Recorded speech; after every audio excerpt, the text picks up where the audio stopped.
On juge souvent une société à la manière dont elle traite ses criminels. Mais si on allait plus loin, et si on jugeait une société à la manière dont elle les met à mort?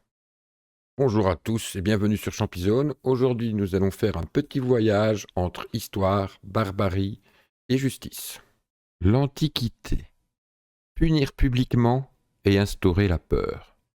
La crucifixion. La lapidation. Le feu.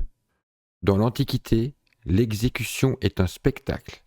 Elle sert à asseoir le pouvoir, à rappeler la hiérarchie des vies.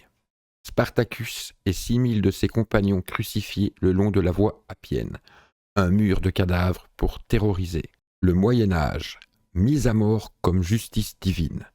Le bûcher pour les hérétiques, la roue pour les traîtres, l'exécution devient un acte sacralisé. Jeanne d'Arc brûlée vive en 1431, symbolique politique autant que religieuse. Révolution et modernité, tuer efficacement. Avec la guillotine, la France révolutionnaire pense rationaliser la mort. Elle devient rapide, égalitaire, propre, en apparence. La guillotine a été utilisée en France jusqu'en 1977.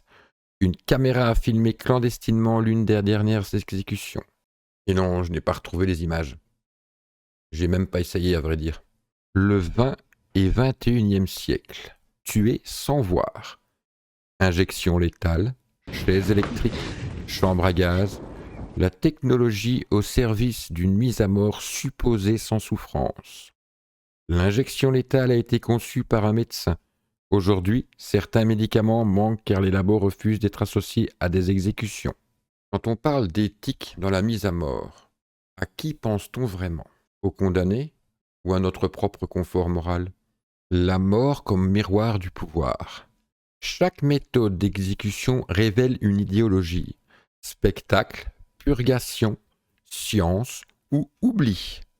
Aujourd'hui encore, un monde divisé. Plus de 50 pays pratiquent encore la peine de mort. Pourquoi certains persistent alors que d'autres l'ont abolie depuis des décennies?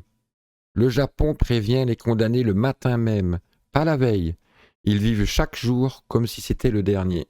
On tente de tuer sans bruit, sans sang et sans horreur. Mais peut-on vraiment éliminer la violence de la peine de mort, alors qu'elle en est l'essence? Et toi, penses-tu qu'il existe une méthode humaine d'exécution, ou faut-il abolir toutes ces pratiques? Dis-le moi en commentaire.